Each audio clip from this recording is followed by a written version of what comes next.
오늘은 창세기 강의 6번째 시간인데요. 제목이 노아 이야기를 통해서 하나님께서 들려주기 원하시는 단 한 가지입니다. 거의 4장에 걸친 본문을 오늘 읽었는데요. 이 긴 본문을 통해서 하나님은 무엇을 우리에게 말씀하려고 하시는 걸까요? 다 읽지는 않고 중요한 구절들만 읽었는데요. 지난주에도 제가 말씀드렸듯이 6장 9절의 시작이 어떻게 되어 있습니까? 이것이 노아의 족본이라. 그리고 10장 1절의 시작이 노아의 아들 셈과 함과 야벳의 족본은 이러하니라. 그래서 9장 마지막 절까지, 6장 9절에서 9장 마지막 절까지가 한 가지 하나의 이야기이기 때문에 오늘 본문을 그렇게 읽었습니다. 여러분들은 노아 하면은 무엇이 가장 먼저 떠오르십니까? 어떤 사람은 노아의 홍수, 그래서 홍수를 통해서 하나님께서 세상을 쓸어버리신 그 심판을 떠올리시는 분이 있을 것이고, 또 어떤 분들은 노아의 방주, 홍수 속에서도 하나님께서 방주를 통해서 노아와 그 가족들을 구원해내신 사건으로 기억을 하실 것입니다. 그래서 많은 교훈들을 거기에서 이끌어낼 수가 있을 거예요. 노아처럼 의로운 삶을 살아야 한다거나, 노아처럼 하나님의 말씀에 순종해야 된다거나, 혹은 노아처럼 하나님을 잘 믿어야 하나님의 심판으로부터 피할 수 있다라고 하는 교훈들을 얘기할 수가 있을 것입니다. 이러한 모든 교훈들은 나름대로의 가치가 있습니다. 그러나 이 4장에 걸친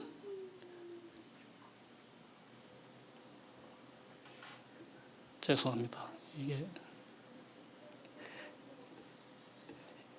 컴퓨터가 조금 이상해서요. 죄송합니다.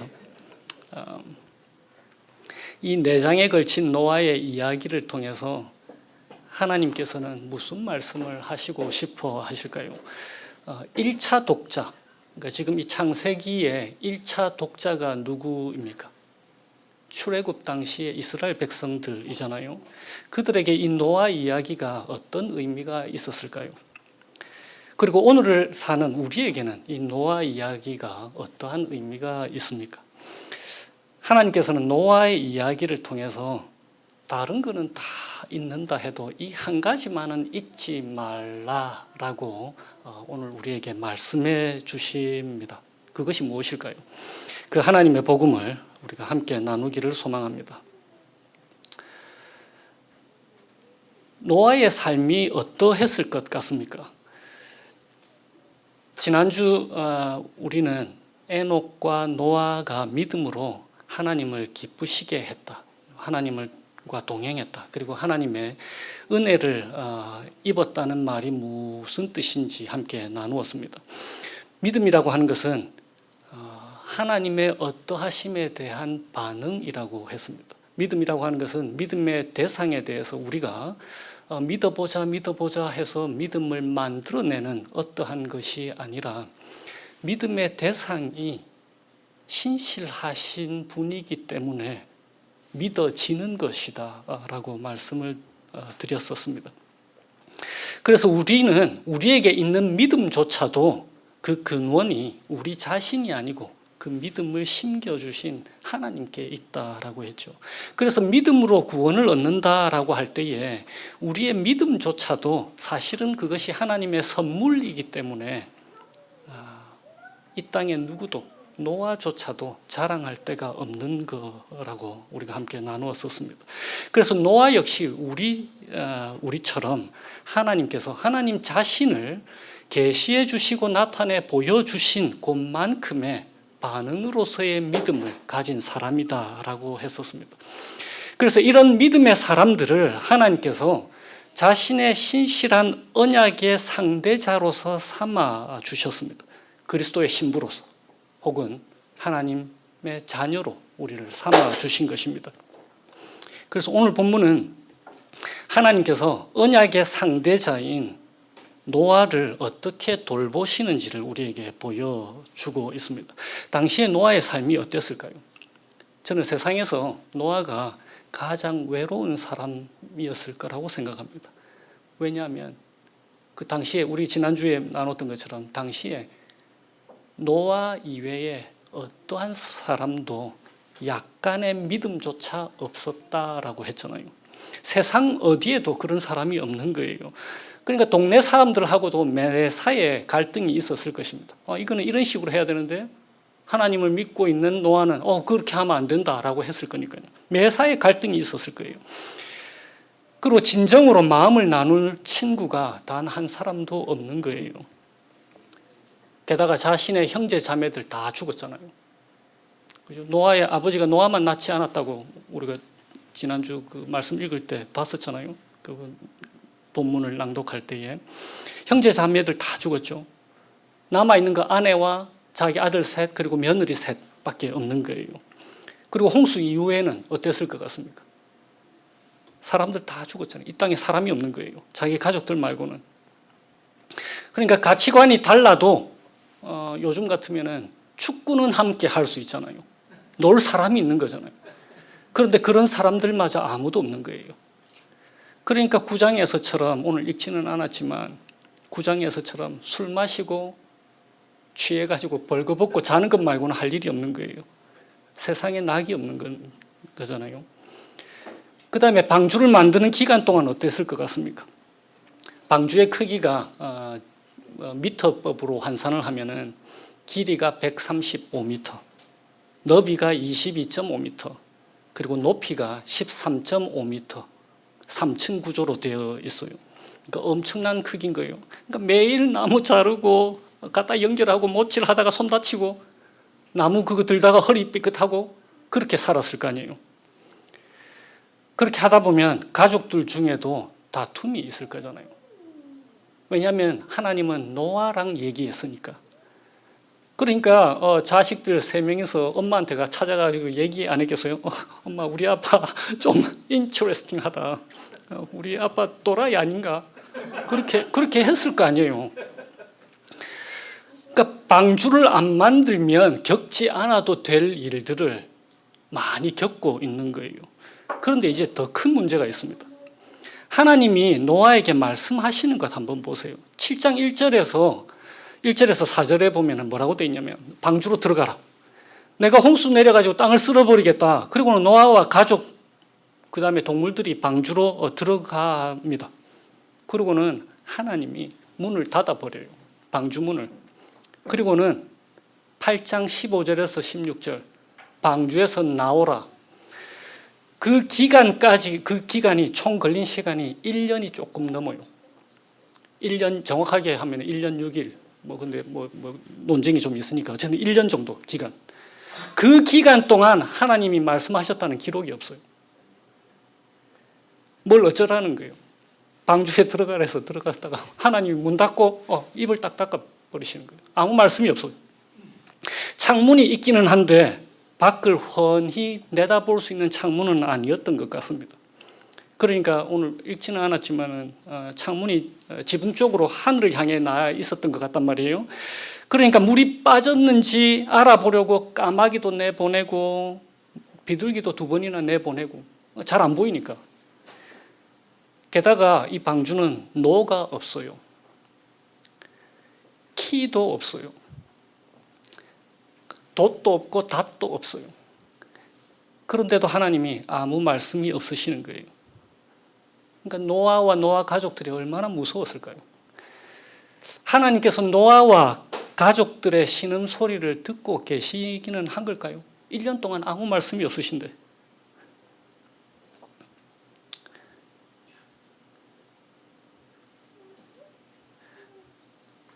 오늘 이거 컴퓨터가요.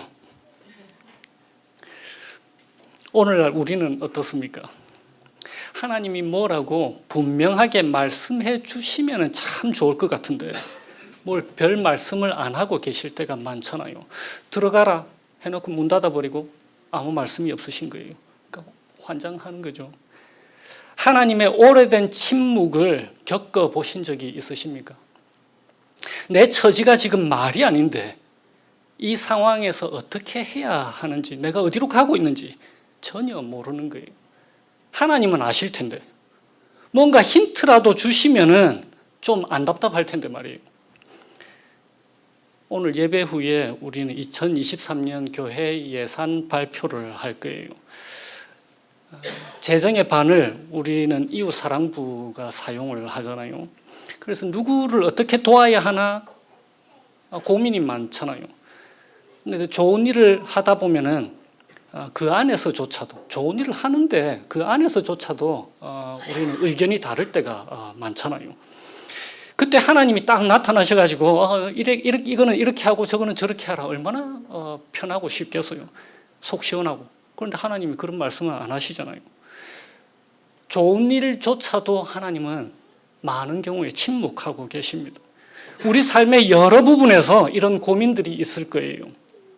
불의의 사고를 당하거나 질병 앞에서 특히나 이런 마음이 들게 되어 있잖아요. 앞이 캄캄하니까. 그런데 행여나 자녀들이 아프다, 사고가 났다, 어떤 사건에 연루되어 있다, 어찌할 바를 모르겠는데 하나님은 방주로 들어가 문 닫고 입 닫고 계시는 거예요. 1년 넘도록. 노아의 이런 막막함을 아시는 우리 하나님이 어떤 하나님이신지 오늘 본문을 통해서 한번 살펴보십시다. 이제 화면에 본문의 구절을 한번 보여주시겠습니까?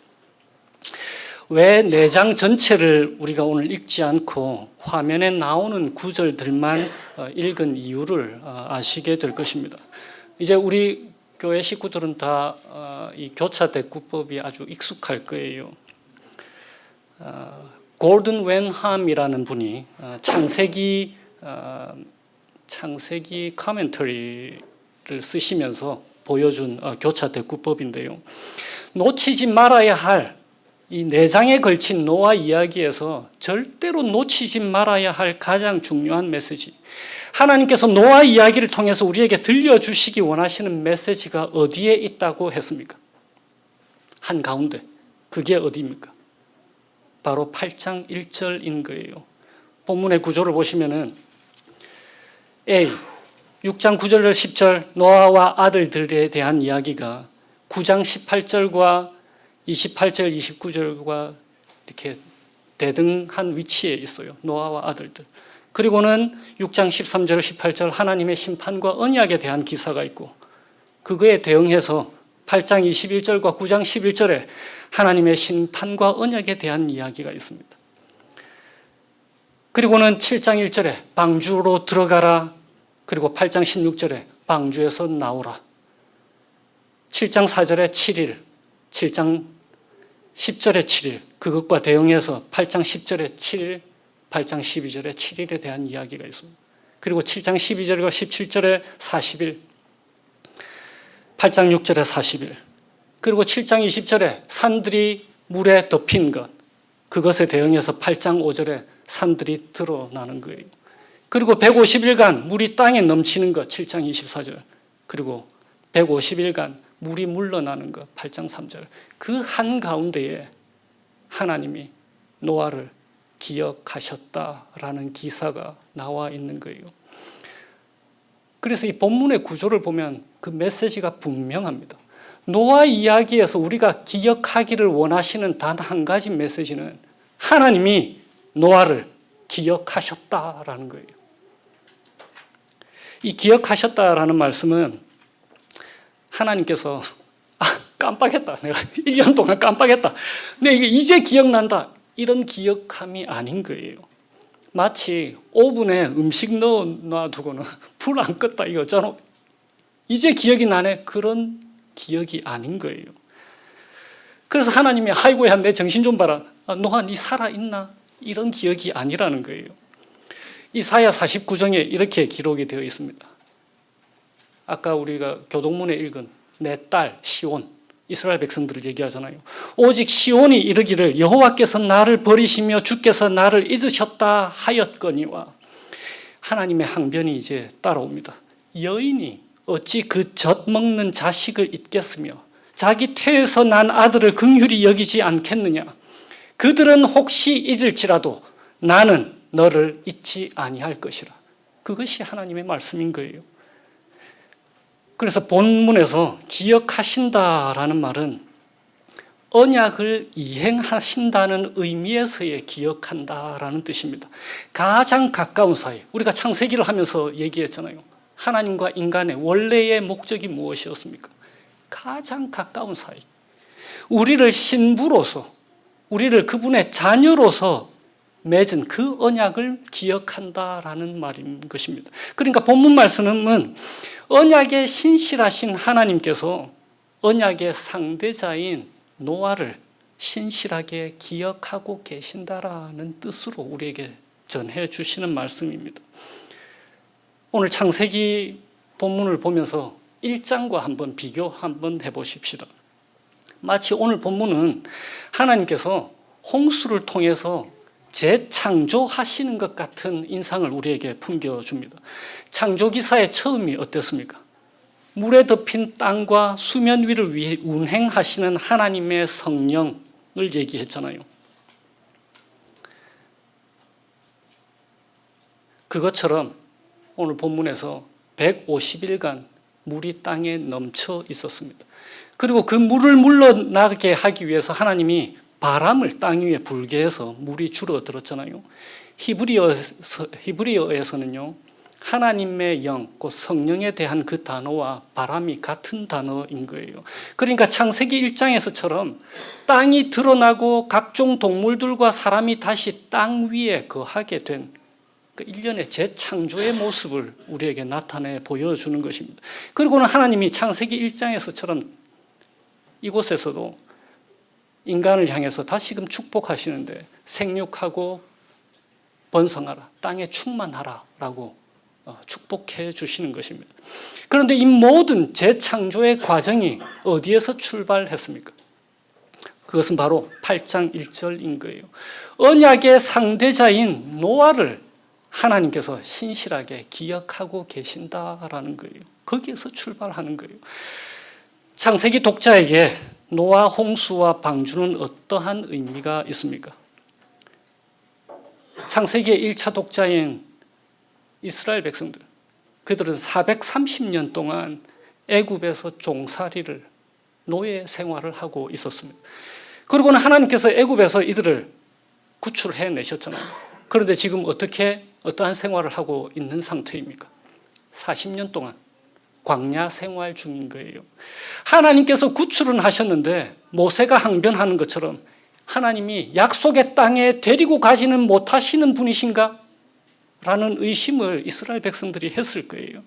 하나님께서 자신들을 잊고 계시는가? 라고 의심했을 것입니다. 그런데 오늘 본문이 그들에게 말씀하시는 것은 아니다라는 거예요. 내가 너희를 기억하고 있다라는 거예요. 그래서 반드시 가나안 땅에 너희들 이끌고 가서 그곳에서 재창조를 하시겠다라고 말씀하시는 것입니다. 오늘 사는 우리에게 노아의 이야기는 무엇을 말해주고 있습니까? 노아의 방주는 항해를 하기 위해서 만들어진 배가 아니에요.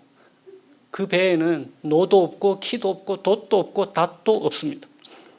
배에 타고 있는 노아와 가족, 모든 동물들의 운명이 오롯이 하나님의 손에 달려 있는 거예요.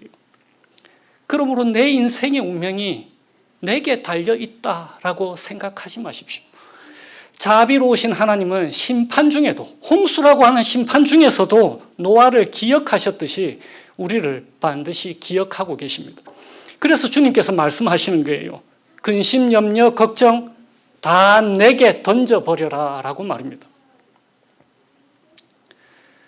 한 가지 기억하셔야 할 것이 있습니다.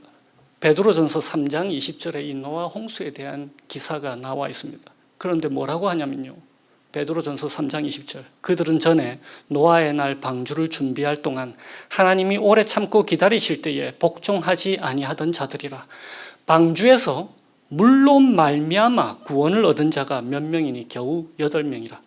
물로 말미암아라고 되어 있는 거예요. 베드로전서에서는 물로 말미암아. 방주 속에서 노아는 홍수의 영향권에서 제외된 것이 아니었어요. 오히려 물로 말미암아, 물 때문에 구원을 받았다라고 기록이 되어 있는 것입니다. 그러므로 고난 중에 여러분들 계십니까? 일이 잘 풀리지 않으십니까? 그때 견뎌내십시오. 홍수의 영향권에서 우리를 벗어나게 하신 것이 아니라 그것 때문에, 그것을 통해서 노아를 구출해 내셨습니다. 내 계획이 틀어질 수 있습니다. 불의의 사고를 당할 수가 있습니다. 그런 일들 때문에 사람들이 우리를 조롱할 수 있을 것입니다. 그러나 반드시 기억하십시다. 하나님 아버지가 신실하게 우리를 기억하고 계신다라는 것을요. 우리에게는 장밋빛 미래가 있는 것은 아닙니다. 이 땅에서 우리가 가진 모든 문제가 해결되지 않을 거예요. 우리의 울부짖음에도 하나님께서 문제 자체를 해결해 주지 않으실 때가 너무나 많이 있을 것입니다. 그 모든 문제들은 세상 마지막 날이 와야 완전하게 해결이 될 거예요. 그러나 한 가지 확실한 것은 있습니다. 그것은 하나님께서 우리를 영원토록 기억하신다라는 거예요. 하나님께서는 이 약속을 노아에게는 무지개를 보여주심으로 언약의 증거를 삼으셨습니다. 그리고 우리에게는 변치 않는 예수 그리스도의 피를 언약의 증거로 삼아 주셨습니다. 하나님께서 그리스도 예수 안에서 우리와 맺으신 영원한 새 언약을 십자가로 우리에게 증거라고 하시면서 우리에게 보여주시는 거예요. 하나님께서 말씀하십니다. 내가 너를 기억하고 그래서 너와 함께 한다라고 말입니다. 여러 날 외롭고 아프고 고통스러울 때에 우리의 외침이 이럴 수 있습니다. 하나님, 언제까지 저를 잊고 계시겠습니까?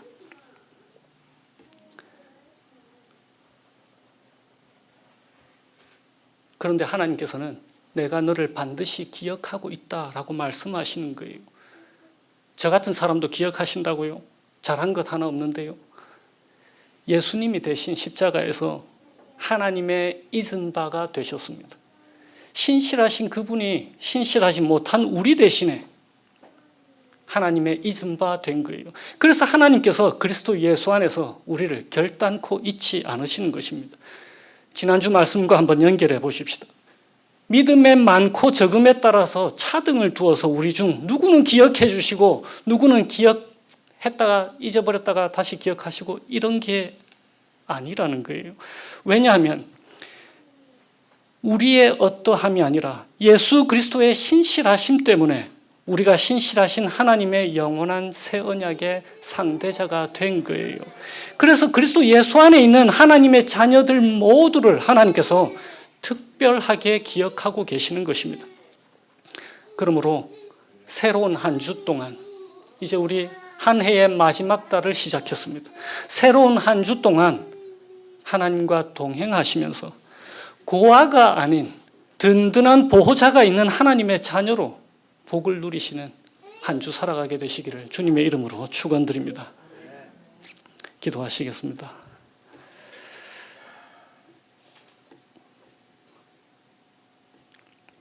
제가 오늘은 시편 13편으로 기도하겠습니다.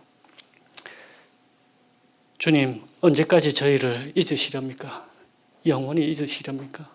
언제까지 저희를 외면하시렵니까? 언제까지 저희의 영혼이 아픔을 견디어야 합니까? 언제까지 고통을 받으며 괴로워하여야 합니까? 저희를 굽어 살펴주십시오. 저희들에게 응답하여 주세요.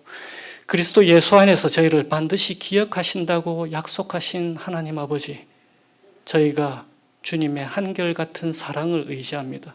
주님께서 저희를 기억하시어 저희를 건져주실 그때에 저희의 마음이 기쁨에 넘치게 하시고 저희가 온 마음과 온 힘을 다해서 주님 한 분 찬송하게 하여 주세요. 예수님의 이름으로 기도합니다. 아멘.